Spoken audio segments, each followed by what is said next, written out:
Povo abençoado do Brasil, esse vídeo é um alerta à Igreja de Cristo contra os falsificadores da palavra. A única organização neotestamentária reconhecida na Bíblia é a Igreja, não é pseudo-quartel-general do reino. Isso tudo é falácia para enganar incautos, para enganar gente que não conhece a palavra e que não tem discernimento espiritual. Para você entender que a igreja é a única organização neotestamentária reconhecida na Bíblia, quando Jesus em Mateus 16, 18, ele diz: eu edificarei a única, minha, possessivo igreja. A igreja é de Jesus. Ele criou princípios para a igreja se movimentar e se estabelecer na terra. Ele cria as autoridades da igreja, os ministérios, que são as autoridades da igreja. Efésios 4:11 diz lá que ele deu à igreja uns, não deu tudo para um, deu uns para apóstolos, pastores, profetas, evangelistas e doutores, querendo o aperfeiçoamento, né, dos santos para a edificação da obra de Deus. E ele vai mostrar que a autoridade máxima na igreja é o pastor. Hebreus capítulo 13, versículo 7 e 17 diz: lembrai-vos dos vossos pastores, que vos falaram a palavra da verdade, a fé do quais imitai, atentando para toda a vossa maneira de viver. Né? O exemplo máximo do pastor é a fé. E no versículo 17 diz: obedecei e sujeitai-vos a vossos pastores. Não é um pseudo general do reino. Isso aqui é Bíblia. Isso aqui é evangelho. Isso aqui é igreja. Estabeleceu diáconos, tá? Para poder administrar a igreja, para que as autoridades espirituais ficassem na oração e na palavra. Atos capítulo 6. Não existe vida espiritual fora da igreja. Quando Paulo, em 1 Coríntios, capítulo 12, a partir do versículo 12, compara a igreja a um corpo, o que é corpo? Conjunto de membros interdependentes. Fora do corpo não há vida. Fora da igreja não há vida espiritual. E Paulo mostra que todos são importantes no corpo. Agora, não existe igreja online, não existe igreja em núcleos, existe a igreja com a autoridade ministerial que pode delegar a autoridade a outros. As 7 cartas escritas no livro do Apocalipse às igrejas foram dirigidas aos pastores. Não foi a diáconos, nem coach, nem a nada, não. Foi aos pastores. E o diácono Filipe, em Atos 8, que batizou, que pregou, que curou e fez milagres, estava debaixo da autoridade apostólica de Jerusalém. Agora, eu fico vendo aí o cara querer se comparar ao apóstolo Paulo, usando Gálatas 1, porque Paulo, quem consagrou ele, quem chamou ele foi Deus. Cuidado. Texto sem contexto é pretexto para heresia. O capítulo 1, Paulo faz uma defesa do seu apostolado. Em primeiro lugar, eu também, quem me chamou foi Deus. E Paulo começa a destroçar o rito judaizante que queriam colocar na igreja. Tanto é que no versículo 6 ele diz: olha, eu fico admirado que tão depressa vocês querem transtornar o evangelho e passar para um outro evangelho. Versículo 8 e 9 ele diz: olha, se alguém pregar um outro evangelho, que não seja o da graça, seja anátema. Agora, no capítulo 2, versículo 9, ele vai dizer que, é importante isso aqui, Tiago, Cefas e João, os colunas da igreja, reconhecendo que ele foi chamado para pregar para os gentios, deram a destras em comunhão. Paulo foi para os gentios e eles para os judeus. Olha como é que ele reconhece. Agora, para jogar uma pá de cal, quando Paulo vai iniciar o seu ministério, a sua primeira viagem missionária, Atos capítulo 13, eu vou ler e vai aparecer aqui na tela, do versículo 1 ao 4, preste atenção. E na igreja que estava em Antioquia, havia alguns profetas e doutores, a saber, Barnabé e Simeão, chamado Níger, Lúcio Cirineu, Manaém, que fora criado com Herodes o Tetrarca, e Saulo. Olha onde ele estava, na igreja. Agora presta atenção.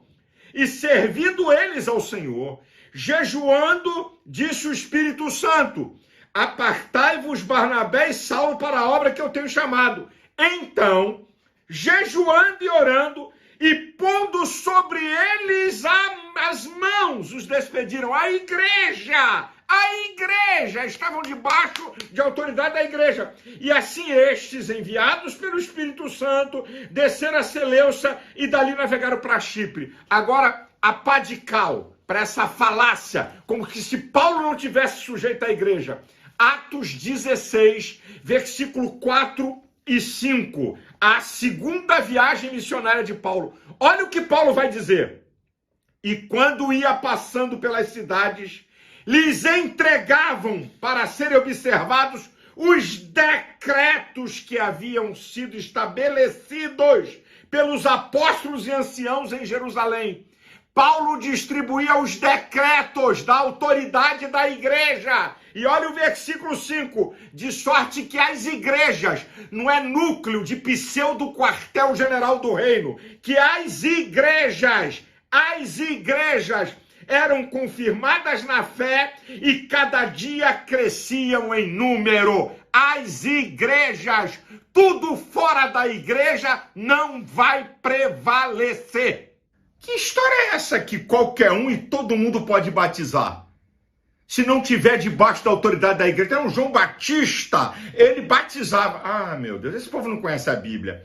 Lucas capítulo 7, do versículo 26 ao 28, Jesus fala que João foi o maior profeta nascido aqui na terra. Ministério. João tinha um ministério. Que conversa fiada é essa de leigos batizando, sem estar debaixo da autoridade de um pastor que começa uma igreja num lugar remoto e autoriza alguém que nem diácono é a batizar debaixo de autoridade ministerial? Agora, gente, eles criticam tanto a igreja, estão fazendo uma igreja em paralelo, tomam ceia, batizam, só que estão sendo controlados por um espertalhão. Usurpação de competência e do que é legal no mundo espiritual. Inventa, sabe? Tem uma ideia, quartel-general do reino. Hã? Só tem um quartel-general do reino que é a igreja. Fora disso eu não conheço. Aí os generais, quer dizer, para ser general tem que ser tenente. Ninguém quer ser tenente, quer ser logo general. Mas olha a malandragem. Para poder ser general de um quartel, de um núcleo, tem que ter comprado um curso do esperto. Tem que ter feito um curso dele. E aí tem milhares de núcleos, com milhões de pessoas comprando cursos e material do malandro. E depois quer falar de pastor. Olha a sagacidade, porque é ele que dá rumo ao núcleo. É ele que diz o que é que pode ser falado ou não no núcleo. Acorda, gente! Isso é quebrar princípio, isso é usurpar a autoridade legal e a igreja. Aprendam, por favor. Você precisa saber mais isso sobre a igreja. Mas pastor, diz alguém, essa igreja o pastor é isso, na outra tem gente falsa, tem caluniador e bababá, tem gente com defeito. Ei, a igreja aqui na terra é o hospital de Deus para curar você e eu e prevenir. Sabe quando é que a igreja passou a ter defeito? O dia que eu e você chegamos nela. Essa cambada de pecadores. A igreja não é o céu. Estamos no processo de santificação para entrarmos no estado de santidade.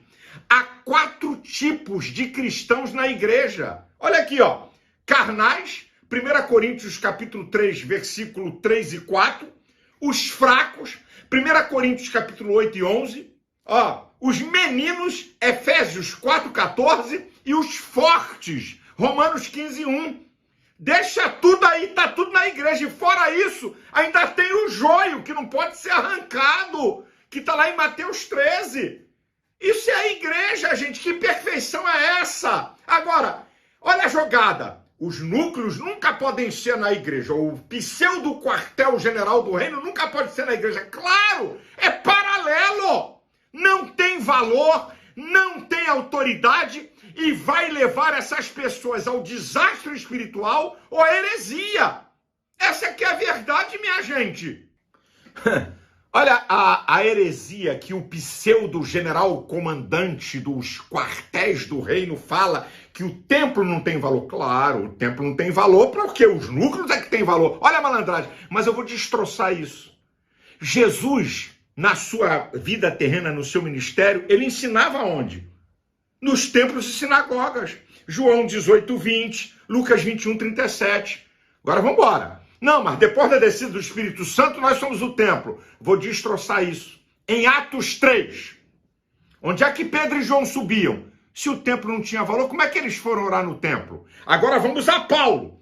Atos 21, 26. 50 anos depois, aproximadamente, da descida do Espírito Santo, quando Paulo chega a Jerusalém, ele vai para onde? Para o templo.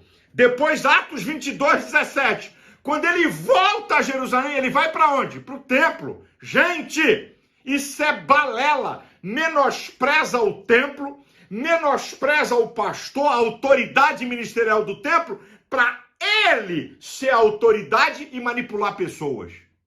Vamos então à conclusão, e eu quero falar mais uma vez para você entender, porque é muito importante.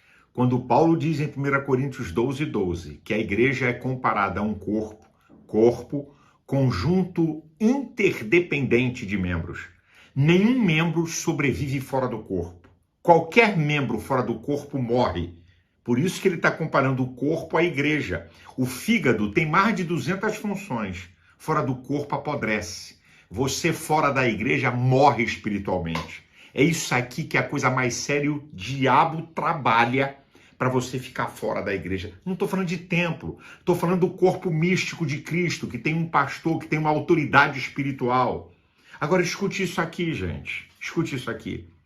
Se você tem discernimento espiritual, como está em 1 Coríntios, capítulo 2, a partir do versículo 14, que o espiritual discerne bem tudo porque tem a mente de Cristo, você vai discernir isso que eu estou falando aqui. E se você, segundo Hebreus 5,14, olha o que diz esse texto, que o alimento sólido são para os maduros, os quais, em razão do costume, têm os seus sentidos exercitados, tanto para discernir o que é bem e o que é mal. Só pessoas maduras, exercitadas na palavra, conseguem discernir isso que eu falei. Os incautos, os carnais, os meninos são levados em volta por todo o vento de doutrina. Aprenda, a igreja é de Jesus. Ninguém prevalece contra a igreja. E se alguém tentar se levantar como a igreja, Deus abate, é só aguardar o tempo. Cuidado, para você não se decepcionar na fé, por causa de gente esperta que quer arrancar você da igreja. A igreja vai continuar com a sua marcha triunfante. Que Deus abençoe. Que Deus abençoe cada pastor, cada igreja. Multiforme graça, 1 Pedro 4,10. Diferentes tipos, para poder a graça de Deus se manifesta a diferentes tipos de pessoas. Pertença a uma igreja, tenha um pastor. Que Deus abençoe sua vida, sua família. Deus livre a igreja dessas heresias e desses falsos apóstolos. Deus abençoe a todos.